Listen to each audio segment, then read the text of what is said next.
Hey everyone, welcome to another episode of Robo Papers. I'm here with Homanga Bharadwaj, who's going to tell us about his paper Gen2Act. Homanga, could you introduce yourself? Yeah, sure. I'm Homanga. I'm a research scientist at Meta in Reality Labs and a incoming assistant prof in Johns Hopkins. I've been working on robot learning from human data for most of my PhD, which was done in Carnegie Mellon, and I defended sort of earlier this year. Yeah, and very excited to be on this podcast. Awesome. Excited to have you.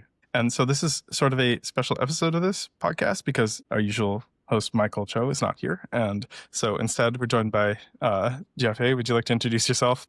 Yeah, thanks, Chris. Yeah, hi everyone. So I've been on the paper for many multiple sessions, and I guess today I'm on the other side of the screen where I will be taking over Michael, but becoming one of the hosts of Robot Paper.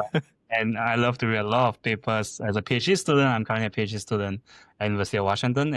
Also, really great opportunity to interact with like many great researchers like Homanga and learn more along the way. Well, very exciting all around.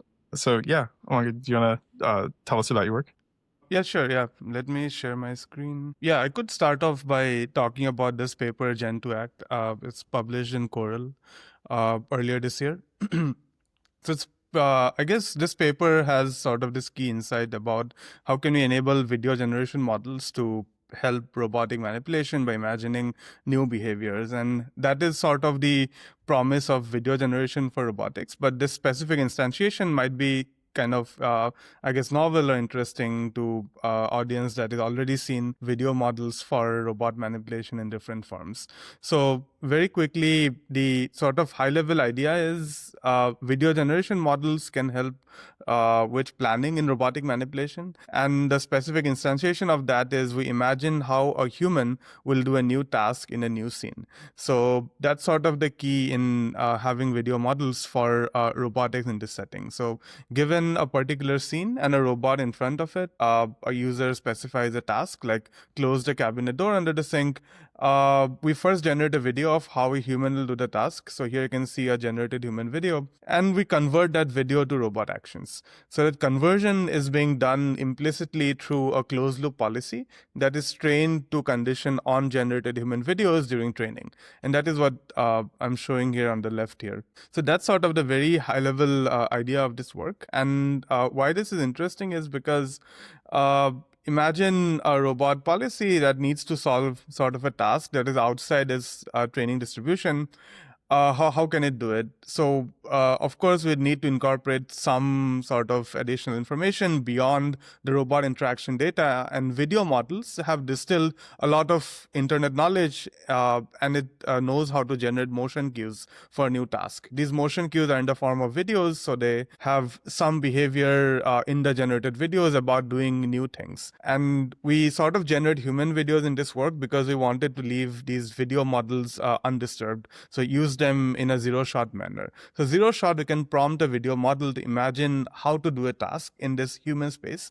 And the role of the robot policy then becomes much simpler. So it just needs to know how to convert these human interactions to robot actions. And that specifically helps us solve tasks beyond the robot data distribution. So here I'm showing some motion type generalization results where these motion types, for example, pouring and dragging the chair, these are not in the robot interaction data. So the robot policy has been trained on some data, and it has been trained to map generated videos to robot actions. And at test time, it can do this mapping for these unseen skills. And that's sort of the benefit of having this pre-trained video model that has been trained on lots of data and that generalizes to new tasks in these sort of out-of-domain scenarios. And I'll quickly show some results of the entire pipeline where given an initial image, we first imagine how to do the task in this human video space. So this is zero-shot inference through a video generation model.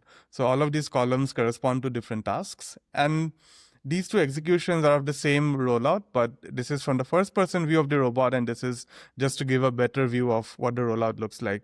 So the idea again is that all of these are unseen tasks outside the robot training distribution. And because the policy has learned how to map these generated human videos to robot actions, it can do this mapping for things that are outside the robot data distribution as well, assuming there is sufficient coverage in the training data across a broad set of skills. So that's sort of the very high level idea of this work. And if these generated videos don't look as sort of as exciting as the current video generations, that's because we did this work last year, and the video model we used was Video Poet, which is already pretty outdated. And sort of the side benefit of this line of work that can use pre-trained video model zero shot is that these video models are getting better on their own, sort of outside the robotics community due to wider interest. And we can basically replace any other video model in this kind of a framework and get all of these benefits for free. So that's sort of another benefit of being able to use video model zero shot. Yeah. Can I ask, so why not just use why generate human videos with a video model and not just generate like robot videos though? What's it? Yeah, so I should have mentioned this point a bit more. So the reason is that we wanted to use this zero shot, and these video models are not good at generating sort of robot videos because it doesn't know what the robot is and how it behaves and so on. So if we ask it to generate a video like this, it'll basically fail. And that's the first thing we tried in this project. So we asked the same video model to generate a video of the robot doing it, and it'll generate all kinds of hallucinations just because it has not seen data of specific robot embodiments. Yeah, so I think that's the reason we are generating human videos, because human data is out there in the web, and these video models will always be good at generating human videos. So you can imagine using this kind of a framework with a new robot embodiment that you sort of cook up and that the video model clearly doesn't have access to. So I think that's the first answer. Oh, yeah. Sorry. I have a follow-up question to Chris. Yeah. It's interesting because like a lot of this, like the robot you show here is from Google Everyday Robot. There is a huge amount of OXE data set that's out there. So why not train a video generative model? Especially, you guys have this Google. I think this is the last time I saw the Google Everyday Robot being used. Yeah, I think this is the last paper using that. I think, I think this is an interesting anecdote for this paper. Yeah. So was that off? So maybe, so it's also a bit harder to sort of like fine-tune or train a video generative model just for this specific embodiment, since the robot People have done that. So those kinds of projects have been done where you train your own video generative model, right, on some data, be it robot data of a specific embodiment or on basically just some in-domain data, right? And I think the drawbacks are obvious, right? So you don't really get the kind of generalization you get from pre-trained models that bigger sort of bigger teams have invested lots of resources on training on internet scale data. So what we tried here was to fine tune the video model on some of this RT1 data of this particular robot. And that did not end up working for out of domain scenarios. So maybe we were not doing the sort of fine tuning the right way, or maybe it's just a limitation of how much adaptation you can get for fine tuning. So when you fine tune this generalist video model on limited robot data, it sort of collapses and doesn't really generalize beyond whatever data you trained it. Compared to generating this human video zero shot for new scenarios that always seems to kind of work. So yeah. So just a couple notes so the OXE dataset that you're talking about is OpenX embodiment, which is still, to my knowledge, the largest open robotics dataset out there, right? And this is using this everyday robotic Google that's been in dozens of papers, and you're saying this is still just isn't enough data to train a good robot manipulate video model. Basically, is that right? That generalizes to new scenarios. So the reason we're using video generation in the first place is because we want to go beyond the robot data distribution, right? So if we train a video model with the same robot data that we have access to, then it's like, it won't generalize beyond that as much, right? So I think that's the overall intuition. Yeah. I have a more slightly technical question about this, like if you can just share a bit of light on this. So if you look at the video generated videos, it always looks like the hand coming from the same direction that a gripper will essentially come from. So is that insight to that, or is that some that makes it happen? Yeah, in this particular video, it's not. So I think most of these, so when you give it an image, so this is what the video generation model sees, right? The image. When you give it an image, it generates like this egocentric view. And usually it'll imagine a right hand doing it. That's why the hand is coming from the right here. But sometimes it imagines maybe, a hand coming from a different viewpoint, or maybe a left hand doing it. But so usually it'll sort of do this because egocentric, and the robot's camera is also egocentric. So I guess that's another assumption I did not mention, where the camera in the robot sort of is egocentric or approximately egocentric in these works. Yeah. So that there is minimal domain gap. I mean, of course, this won't work if the camera is somewhere somewhere else in the scene instead of being roughly egocentric. Yeah. It could go into more details and or like, if there are more questions right now. A couple more, but maybe we can save some for later. Let's go into detail first rather than derailing entirely. Okay. So I guess the high level pitch was probably clear, but going into a bit more specifics, if we can generate a human video for how to do a particular task. So given a scene and a language description, if you can generate this human video of how to do the task, you still need to sort of convert it to robot actions. And that is a non-trivial problem. And I'll talk more about that later. But basically that is hard. And the way we did this in this paper is just do it implicitly. So we have a lot of robot data, like the RT1 data set. And for each of those trajectories, we generated this human video of how to do a task. And what this gives us is this sort of paired generated human video and robot trajectory data set. So for each robot trajectory, we take the first frame and the language description and generate a human video. So the role of this mapping from human video to robot actions then is to learn this implicit transformer that takes in the generated video stream and the robot observations at each time step and outputs sort of actions. So you can imagine this being trained through some conditional behavior cloning approach where the conditioning is the generated human video.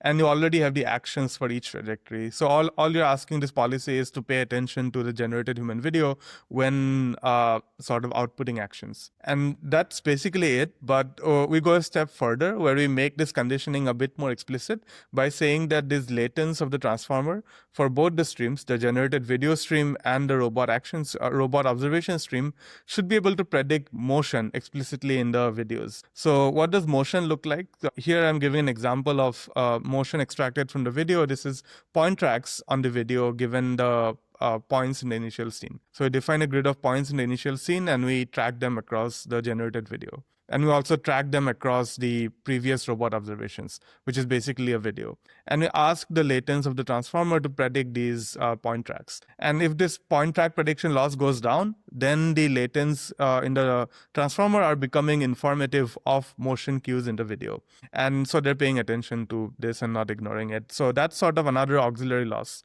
we add so that this policy doesn't just focus on the robot observation and ignore the human video. So that's the idea of having this implicit mapping from a generated human video to robot actions. So we don't do any sort of per time step matching or explicit retargeting here. So this is kind of implicit, and that's both a benefit and a drawback of this kind of work. Yeah. That makes sense that would make it more. Yeah, I had one slightly higher level question, which is, so why would we expect this to be a better posed or better problem for generalization than, say, like, so you mentioned RT1, RT2 earlier, right? So like those are co-trained on human data, or maybe the successors to them were. But so like why would we expect this to be better, basically? We do compare with RT1. So in my mind, RT1 is just doing multitask behavior cloning, right? So I guess your question really is, why should this be better than having like a pre-trained VLM backbone combined with sort of a policy backbone? Yeah, exactly. Because like the pre-trained backbone has ostensibly seen some of the same stuff as the human video encoder has. So like this framework, since you're talking about the architecture here, what is the advantage in your mind? So I think this is a bit more explicit, and given a new task, we are sort of explicitly imagining how to do it in this generated video space, and we sort of explicitly do this point tracking loss to pay attention to these latent tokens of the motion tokens from the video. So I think given this sort of more explicit nature, I would hope it to generalize to I guess, slightly out of domain scenarios compared to having just an implicit pre-trained encoder. So here, if you notice, there are basically two channels, like two encoders. One is for the generated human video and the other is for the robot execution, right? So given a new task, we are imagining a new video. So this generated video part changes. And if the policy has learned how to condition effectively, then it will generalize to scenarios that are outside the distribution. And this generalization will go beyond just pre-trained VLM because we look at motion explicitly, right? So it has some motion cues about how to solve the task. So I think that's sort of, in my mind, the biggest advantage of having something like this. So that, although that doesn't preclude that you could have a pre-trained backbone that captures motion cues and that sort of does a pretty good job at a task like this or generalization. But I think at that time, there weren't such pre-trained VLM backbones. There's still fairly few, I think, that do this. Yeah. Yeah. Even now, so if you look at this GPT, like do a lot of this motion extraction from human videos in prediction, like of how point tracks evolve and so on in other papers. So here it's a generated video, but if you look at current VLMs, I think they're still not good at doing this waypoint prediction or future sort of prediction in different tasks. Like you give a scene and you ask it, how should the scene change for this particular task to sort of identify key points moving in the scene and so on. It doesn't really do a good job, like GPT-4 and models like that. But that doesn't mean they can't do them in the future. They might get better. And we might move to a future where these pre-trained VLMs are able to do all of these sort of more explicit things as well. But yeah, I guess as you mentioned, I think currently we still see some of these things lacking in pre-trained VLMs. And so explicitly, I guess what you're saying is that because it's explicitly caring about like how objects are moving, it really can just kind of attend to, I don't know, the way that the human is pouring a cup, and the robot will have to do the same thing. Is that kind of like the sort of justification? Yeah. Okay. Yeah. That's the idea. Yeah. Although I don't want to over-index too much on the specific instantiation of like transferring a generated human video to robot actions, because one could do it better. And I want to talk a bit about that in the context of a different paper, like how we can do this retargeting better. But I think the high level idea is that, I guess video models do give us explicit motion cues for how to do a new task. And if we're able to sort of extract that better, that will be helpful for robot manipulation, so that the robot policy doesn't have to sort of figure out everything from scratch, and it has pretty good guidance, although in the form of a different embodiment doing the same task in the same scene. So in True Robot's camera, if you can imagine how to do a task in the human space, that is still pretty helpful for the robot. Yeah, I think that's the message I do want to emphasize. I have a question. So I think going back to the architecture, I think it's really interesting to see the way you sort of like formulate the problem, because it's very close towards, like, I guess, motion imitation, and in that sense to sort of learn a better motion tracking of the video as compared to the generated video. So how will you see this method compared to like current methods of like world model approach, where they either, like for example, DreamGen was one of the things that robot paper had a broadcast on, whereby you train like a video generative model to generate future rollouts, and then train an inverse dynamics model to learn some kind of like actions prediction out of it, or even like jointly predicting and generating at the same time with like this paper called Unified World Model. So like how do you see your approach of doing this with generated video versus that approach? I think it's complementary. So you can use so there's this idea of using these video models as planners, and I think that is what some of the papers you're mentioning do. I guess the Unified World Model paper, using this video model as planning, right? So it's giving you a plan of how to do a task. The other way to use this model is video models for augmenting a scene. And I think that's what the paper you mentioned before, DreamGen probably does, where given a robot demonstration, you can do video sort of based in painting to change everything in the scene, including the object of interaction, and in paint it out. And that's sort of another way in which video models can. In DreamGen is slightly different. In DreamGen sort of takes a fixed image. It's a one fine tune. Yeah. I see. Okay. And then so I think I'm thinking of a different paper that does augmentations with video models. There's Gen2Act, like the one and Rosie. There's a bunch of them actually. Yeah. Sorry. I mean, Yeah, we had a few papers as well, but we're doing those with images. So I think you can do those augmentations better with videos. But I think video model as planning is pretty similar and related. So yeah, that's sort of the answer to your question. But going a bit deeper, like for a world model, typically you do multi-step predictions, right? But this sort of Gen2Act, we are just doing one stage prediction. So given a scene, you're predicting the entire video. So you can do this only for short horizon tasks. And I think in this paper here, we had results for long horizon manipulations. So some of these are long horizon manipulations, but the way we did this is to decompose a long horizon task into these subtasks. So in the bottom, I'm showing what are the subtasks, and for each subtask, we generate a video, and then the robot executes it. Then we generate a new video and the robot executes it. But yeah, this is, I guess, kind of a limitation. But if you have like a world model formulation to this, where you train this video model on some robot data, you could, in principle, do a longer horizon task with the same model without going through this explicit decomposition of using a language model to figure out the subtask and then generate a video for each task and execute them. So I think that's sort of one of the difference. But I guess the limitation of the world model line of work here would be you do need to fine-tune your video model, right, on some robot data, which is harder, and it might be difficult to get it right and might lose on some of the generalization of the pre-trained video model, as I mentioned before. Yeah, I mean, I feel like it feels like a big advantage that you can do this here, where you just prompt it, it runs, rather than needing to collect a bunch of augmented data for the tasks you want. Yeah. So that Yeah. makes sense.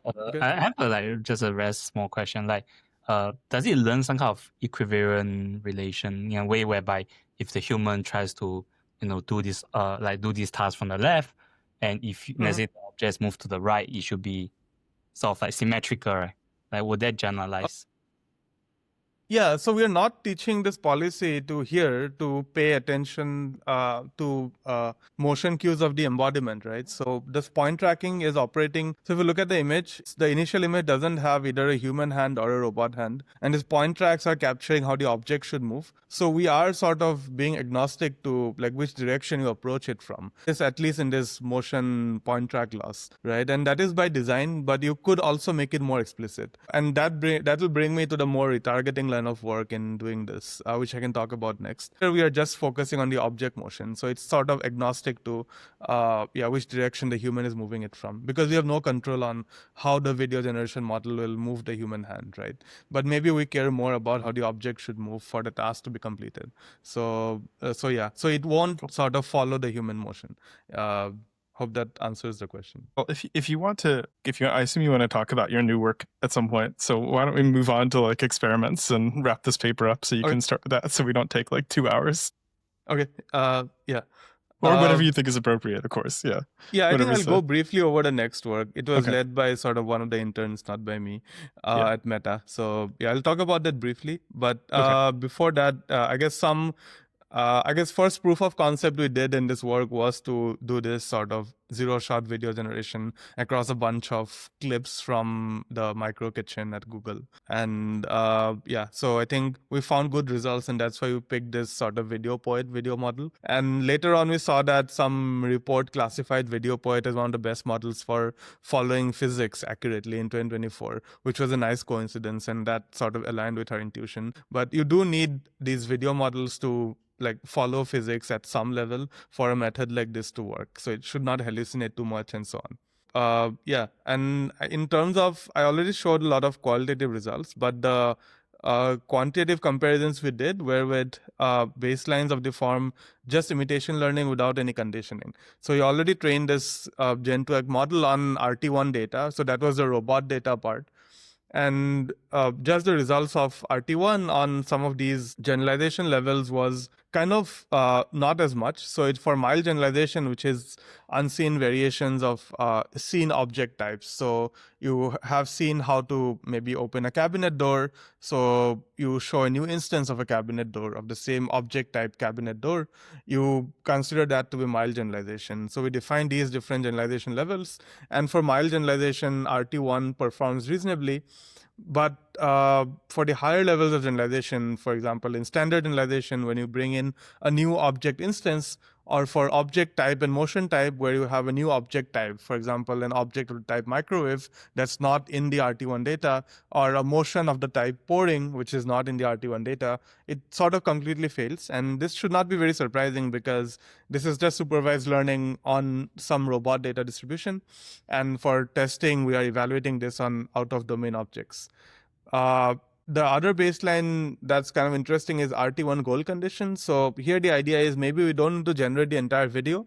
Maybe just having the goal image is enough. And that's what this baseline is conditioned on. So it's conditioned on the last frame of the generated video, which is sort of like a goal image. So that does give some benefit over RT1, but I think it also suffers poorly. So that tells us that the static goal images are not enough to provide all the cues for solving these new novel tasks. Then we have this vid to robot baseline, another paper from Google led by Vidhi earlier before me. Here the idea was to sort of condition the policy on videos. So this was, this did perform reasonably well for object type generalization, but it sort of failed for motion type generalization. Finally, we have Gen2Act without track and Gen2Act with track, which are probably the most interesting approaches here. So without track is without the track prediction loss I talked about. So when you don't have that, the motion type generalization is not very strong. But when you have that track prediction loss, we do get reasonable motion type generalization. And you can see the object type generalization in both cases is much higher than, I guess, the RT1 and RT1 goal condition baselines. So that gives you sort of an idea of where the benefits are. Although it's very conspicuous that the success rates for these higher levels are still not close to 100%. So that should provide some idea of the limitations. And to improve upon these limitations, if we just stick to this framework of video generation followed by implicitly converting the video to robot actions, there are two avenues for improvement, right? One is maybe the video generation is not providing enough cues and you can improve that. And maybe the other avenue is with the video generation looks as good as a real human video doing it, then the difficult challenge is how do you convert a real human video in a robot scene to robot actions? So the conversion problem. So I guess both of those are avenues for improving upon this line of work. And that is where the delta is in terms of the success rate failing. And before we move, I also want to show some of these results of success rate for long horizon activities. So as I showed in the videos before, we can sort of stage this approach for multi-task manipulation. So when you have a sequence of tasks to be done, but we only know a high-level activity. So someone tells us do these activities, then we can use a language model in the loop to infer these subtasks. So given this image of the scene and this activity like storing an apple, Gemini gives us these different levels of subtasks that we can do. And we can execute them one by one in sequence. So we execute the first task, and to do that, we generate a video of opening the drawer, then we execute the robot actions, then we generate the next video and we execute the actions and so on. So we showed that we could stage this Gen2Act framework for long horizon manipulation. Here, the results should kind of be obvious in the sense that if an intermediate task fails, the entire task fails. So that's sort of a limitation. There is no inherent recovery. But what we do here is sort of query this Gemini model at each step. So that can provide some notion of recovery. For example, if the task is to move the cup from left to right, if the cup topples, then ideally VLM like Gemini would be able to say, oh, make the cup upright as the next task and then do the task after that. So that's sort of the most recovery we can get here. But apart from that, the policy doesn't know how to recover. And that's why you'd have sort of a declining success rate at different stages from the first stage to the third stage and so on. So yeah, I think that's the other result I wanted to highlight. Sorry. Yeah. So if you go back to the previous, the first result, right? So I'm just curious to know, like, do you guys actually fine tune RT1 with the actual task that you're tasking, or are you doing zero shot? This table, yeah. Yeah, this table. Yeah. Wait, could you say the question again? So for RT1, I know RT1 is trained on a huge amount of like Google everyday robot data, but for the specific task that you are evaluating it with like Gen2Act, do you actually collect data and fine tune RT1 with it to get this number? No, so we use RT1 data for our method as well. So for Gen2Act and RT1, the robot data part is the same. So we are just using the RT1 data for this table. And we're evaluating on some scenarios. Yeah, so we're not adding additional. You'll collect any additional, let's say, for example, like specific domain data. Like, for example, I think in your ablation, you did show with training. So like, is that training part also exists? Like maybe another way to put this, is there like a version of this co-training ablation where you just do RT1 with the co-training? Oh, I see. So for this table, we actually did not do that for RT1 because the success rate was already pretty low. But one would not expect this to be expect this table to have like very different takeaways from the previous table. I see. So here I guess because we collected some demonstrations for some task, we showed that if we add that, then the success rate slightly improves for each of the levels of generalization. I guess this table is not more interesting in terms of the additional takeaways. Can you explain this table? Actually, I don't think you got to it yet. I was actually going to go over it next. Sorry. Okay. So here we basically collected some additional trajectories in the robot demonstration, and we added that to the mix. So we have sort of the RT1 data as the robot data for the table 1, and for this table we have RT1 data plus 400 trajectories of robot interaction that the teleoperator collected, and and then we co-trained with that by the same recipe where we generate a human video and we train this policy condition on the generated video.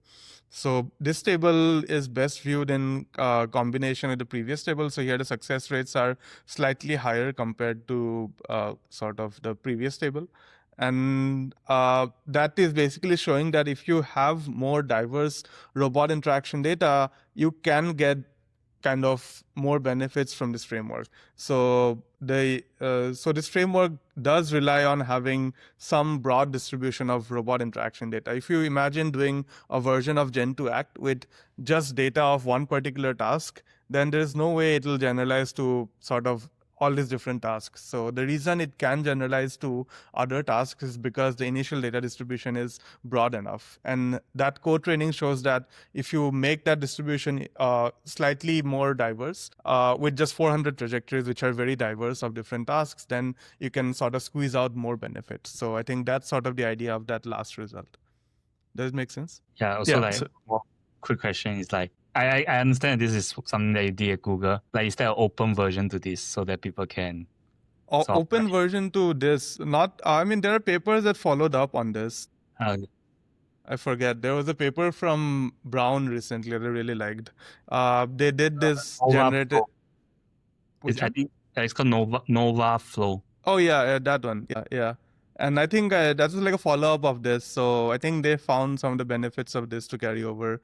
I don't remember fully, but they were doing this 3D tracking, I think, which I really liked. There are a lot of follow-ups of this, so I'd not be surprised if these takeaways have been replicated in different forms, and people have come up with sort of other ways of doing it as well. There was a paper from UIUC called RigVid. They did this in a more explicit way. Here we are training a policy to condition on a generated video, and I think they showed that just in a particular scene, you can generate a human video and extract like some rigid transforms of how to manipulate the object and directly induce a robot trajectory without any robot data. So so I guess that again shows that these video models are good for planning. They can serve as zero-shot planners. Yeah. Any more questions here? No, makes sense. Great. Okay. Let me quickly share this sort of other related work. So this is a paper we put out recently from Meta where we do this retargeting problem where given a particular human demonstration, how can we convert that to sort of robot actions? That's the idea in this work. Yeah. So like given a video of a human doing a particular task, how can we have the robot do the same task, right? So this is looking at the problem of one-shot human imitation. And this is relevant to a framework like Gen2Act because if you imagine video models getting really good and in the limit they become as good as real human video, then the problem that you're left with is how do you convert that real human video to robot action. So looking at this retargeting work in the context of a framework like Gen2Act can allow sort of a lot of novel tasks being solved in interesting ways. So that's why I like the retargeting problem quite a bit. And in this paper, we took a more explicit approach. So Gen2Act, we did this retargeting implicitly through a closed loop policy that's trained on paired generated video and robot action data. But here we took the approach of if you just have a human video, and if you're able to extract these sort of 3D reconstructions of the human hand and the object, so the object mesh and the human hand mesh, then you can put those in a simulation. So you can get this sort of simulation trajectories from human videos. So the top and the bottom rows show various sort of simulated trajectories obtained from reconstructing human demonstrations. And you can do retargeting in the simulation space and bring it back to the real world. So the idea behind this retargeting approach is like real to sim to real, where you start with real demonstrations and you go to the simulation and you deploy it in the real world. So here are some more examples of this. So this is what a nicely reconstructed human trajectory looks like. So you see the human hand sort of grasping the spoon and placing it there. So you're reconstructing both the object and the human hand here. And these reconstructions are now possible because computer vision techniques have become really good. So when we did Gen2Act, we could not have done sort of a retargeting like this. But now these computer vision techniques, and recently I guess SAM3D is the latest instantiation of these techniques, where you are able to get very good 3D from monocular videos. And so we should use these approaches for robotics. And this paper showed sort of one way of doing this in the one-shot imitation context. So you start with a human video, you get these 3D reconstructions. Then the first step is to do kinematic retargeting. Here you can see that we have fit this robot hand on top of this human hand just by looking at sort of the kinematics of the human hand and the robot hand. So mapping the joints from the human hand to the robot hand. And this form of kinematic retargeting is bound to be inaccurate in different ways because the human hand mesh doesn't really resemble this robot hand mesh. Here also the robot hand has like 4 fingers instead of 5 fingers, and it's much bigger than the human hand and so on. So no matter how good the robot hand becomes, there are bound to be sort of inaccuracies in the morphology. And so kinematic retargeting alone cannot be sufficient. So what we need is a more dynamic way of doing this retargeting from human to robot. And that was the core contribution of this paper. So we look at this object motion that we get from the human video. So how the object should move in 3D space. And the idea is that we want to change the kinematically retargeted trajectory in ways that the object motion is preserved. So you can think of defining a cost function in terms of how far away the object sort of poses from the pose in the video that we get, and doing sampling based optimization in simulation. So you sample different trajectories and you figure out which trajectory has the lowest cost. So you can do all of these things in simulation to get sort of a good trajectory of the robot stably grasping the object. In this paper, we introduced some of these novel techniques, and I'd encourage you to check it out. Intuitively, these constraints are more like the fingertip of the robot hand should be roughly in the same location as the human hand in terms of grasping. So the stickiness of grasping the object. So we sample actions that start from regions where the robot hand is more sort of grasping the object. So we introduce these priors, and so it's not doing just sampling based optimization with random actions. It's being biased in these particular ways. And all of that gives us sort of dynamically feasible trajectories that can be deployed directly on the robot. So here is the trajectory rollout in simulation. And what we showed here is that we can deploy these open loop rollouts directly on a physical robot.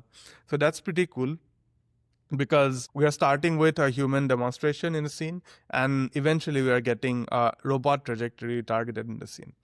And so I think the way to view this in the context of Gen2Act is when we get very good video models, this retargeting problem will become important, and we need to figure out how to retarget a human video to these robot actions. Any questions here? Yeah.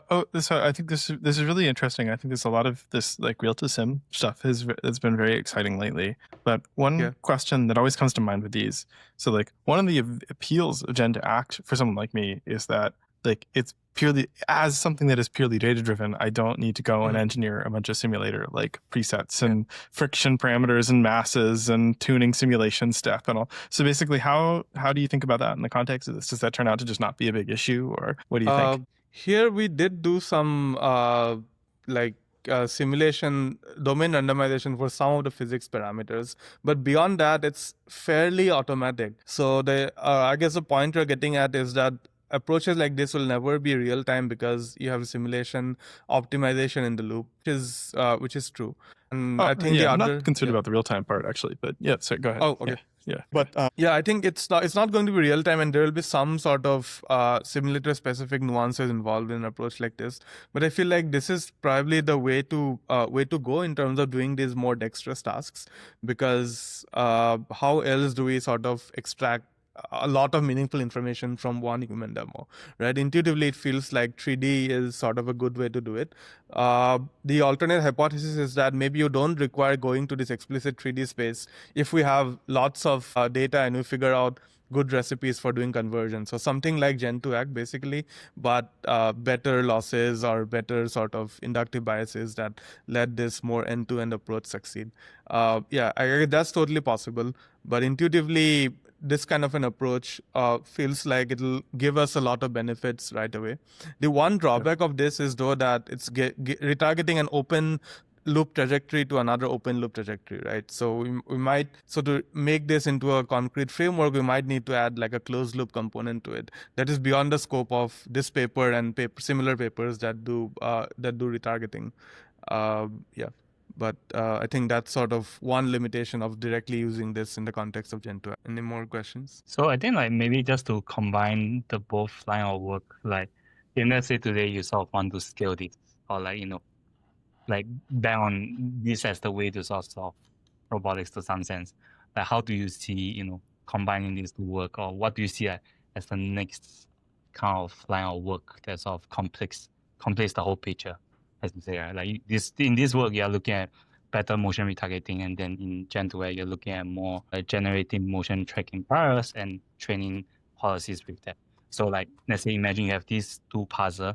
What's the next puzzle that you need to sort of solve? And what's the bigger picture? So I think I guess one of the sort of interesting problems is if you are able to do this sort of open loop retargeting from humans to robots well, then you can imagine doing this on lots of videos, right, that you get, and you will get sort of retargeted robot trajectories, and you can train a policy for behavior cloning on that retargeted robot demonstrations. So you don't use any robot data, you just have a bunch of videos and you are able to extract good 3D from them, and you're able to do this retargeting of that human demonstration to robot actions. And if you can do it at scale across a lot of human videos, then you can train a policy, closed loop policy on that. And I think that's something that is being possible more and more by better retargeting techniques, including our paper. And I think that is something where we want to sort of take this. I guess we did do different versions of this, but doing this in a more explicit way, it has not been done before. And I think that's like an interesting sort of project or like a direction to pursue, where you convert human videos to robot trajectories in this more explicit 3D space because it's more accurate, and then sort of train closed loop policies. And those closed loop policies will, of course, be better than just replaying an open loop trajectory on the robot, right? And you can expect it to have some generalizations that you get with behavior cloning. But the main point is that you probably require very less robot data or even no robot data to get reasonable behaviors. And of course, if you have some robot data, you can add that to the mix of these retargeted trajectories, and then you can get a more robust policy. So I think I really like this way of formulating this problem, and I think this is the direction I'm excited about. I see. So will you be able to see a future? I guess like different people have different ways of looking at this. So like, for example, some people believe like using like Yumi, which is like a handheld device that could collect data, or what Sunday robotics show. Do you think that maybe having like a glasses that's able to capture egocentric human video at scale will sort of support some of this vision that you have moving forward? Yeah, I mean, I do think that, in fact, we had this paper. I did not talk about this, like Dexterity from smart lenses that we put out.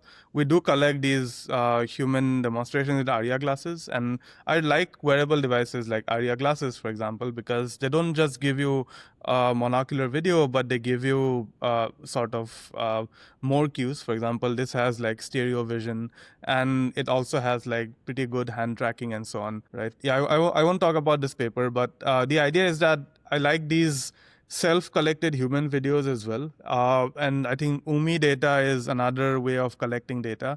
But I think of these in the context of augmenting web-scale human video instead of replacing them, because no matter how much of these you collect, you'll still be kind of limited by logistical constraints, right? So this data should definitely be helpful, but I think of it more in terms of augmenting the web data. And I guess when you think of using web data, web video data, challenges, most of those videos are exocentric instead of egocentric. So this 3D representation is a good bridge from egocentric and exocentric, right? So they all map to the same 3D representation if we're able to do accurate camera pose estimation and so on. So that's why I like 3D representations more, as well as a way of bridging these different viewpoints. And I think a benefit of doing this with like ARIA glasses and a human doing it compared to having the UMI gripper is that the human form factor will always remain the same. And if we can collect lots of human data, that will still be beneficial no matter how evolved our robots get. So robot embodiment keeps changing. So today the UMI gripper is designed to be compatible with the robot we have, but a robot a year from now will not be compatible with that. So I still think there's a role to play for just human data instead of data with like custom form factors that people design. Yeah, I mean, you can definitely see that just from these papers you showed us, right? The robot in this more recent work is much more capable than the Google robot is that you used in Gen2Act. Yeah. I guess I had one last question, which is maybe one thing that I always think about when I see work like Gen2Act in particular. Is, I know it's a slightly unfair question, but like it comes back to the bitter lesson. Like it really feels like at some point these video models are just going to get a lot better, and this is going to be a lot easier. So what do you think? Like, do you think that? And I think that applies to quite a lot of this. So like, if you were to redo this result now with I forget even the name of the newest ones from like Genie from Google. Like, how do you think things would change? Like, do you think they would change a lot? Do you think there are things that like we've already seen them get much better at robots? Like Sora is better at robots than they were last year, right? Yeah. Any thoughts on this? Yeah, I'm still not sure if they can sort of generate plausible robot videos like of a random robot that you put, right? But for the human videos, they can definitely do much better and sort of much more realistic with less sort of variations and also slightly longer videos. So an approach like Gen2Act should just yield a lot of benefits if we just redo it. But it still have the issue of converting the human videos to robot actions, right? And if you have that implicit way of doing it, it would probably require a lot more robot data to get benefits. And just improved video generation might not get us there. So I think this retargeting problem also needs to be solved in ways that are scalable beyond just scaling human video generation. And I think that is a role for us as roboticists to play there, because video generation is getting better on its own. So how do we use good video generation? And the video generation also gives us the side benefits, right, of in painting and things like that we can do beyond just using them for planning. So I think video generation has a role to play in robotics in different ways beyond just the specific Gen2Act formulation. And that's why I'm pretty excited about them. I'm also excited about more explicit 3D approaches. Yeah, makes sense. I have one last question. So I mean, like, it's really curious to hear that, that like in robotics or robot learning, there's so many different ways of people getting data to train existing policies, whether from like, hardware or from like, real world robot or from human video. So I'm curious to hear that, because like I feel like human video is probably something that's the easiest to obtain, but yet we don't see a scaling law in that context of policy learned through large scale human video. So is that like, you have some take on why Or do you think that Uh, this is the natural next step to show? No, I think the question is how do you use it, right? So if you are doing, so there are papers like R3M and papers that did pre-trained visual encoders with human videos, Sure, right? yeah. If you're using human videos for that, you're extracting very implicit cues from that, just visual cues, right? Versus if you're doing this explicit retargeting that I showed, then you're extracting sort of a lot of 3D cues from a video. So it depends on how you're using it. And I think that is why it's hard to come up with scaling laws. For robot data, it's obvious, right? You're doing behavior cloning. But here, like, I think how you're using it is different depending on use cases and what people do. So I think that's why it's just harder to come up with, or I don't know if it even makes sense to come up with a scaling law that people get right away without providing additional context about the approach and so on. So I think this is an issue. This is a comment broadly on using any out of domain data for a particular domain. I think to get a scaling law for that, you would probably need to add a lot more nuances to the result. Interesting. So like maybe like finalizing what is the right way of using human video efficiently, and figuring out exactly what is the right, I guess like medium to use it, and then that makes sense to actually look into scaling laws before. Yeah, I also don't want to finalize the medium because I think research is interesting when different people try different things. I think a lot of the VLA line of work has sort of converged in this one domain, right? So it's more interesting when people are exploring different ways of doing things. So it's probably good to have different approaches and trying out different things because currently there might be limitations in sort of the infrastructure around research that shows certain approaches as more promising than other approaches, but we never know what happens a year later. And approaches that are not promising now might become more promising because of other enabling factors, right? So I think, I think it's still useful to explore different things instead of trying to like finalize what's the way to use human videos, for example. Awesome. Well, great. Exciting to see how this goes. It's a very, lot of really exciting directions here. Okay. Final question that we always ask everybody would be, have you seen any other cool papers lately that you'd like to give a shout out to? Yeah, I think the Nova Flow paper from Brown, that's really cool. Really like it. Okay. What else? I also like Pi 0.6, Sure. just because they're doing RL. Although I have some more thoughts on using RL in that context, which we won't get to now. What else? I guess some papers in the vision community are particularly exciting because of my research, right? Like the SAM3D paper in particular. I think it's going to be a big win for robotics as well, doing accurate 3D estimation from monocular videos. And relatedly, all the point tracking papers that are coming out doing like 3D point tracking from videos, I think those are going to be big enablers in robot learning in different ways. Definitely. Awesome. Well, thanks for joining us. I think this was a harder than usual or more technically in depth than usual set of questions. So thanks. No, it's just fun. Yeah. That's my Cool. All right. Thank cool. you. See you. Yeah. Bye.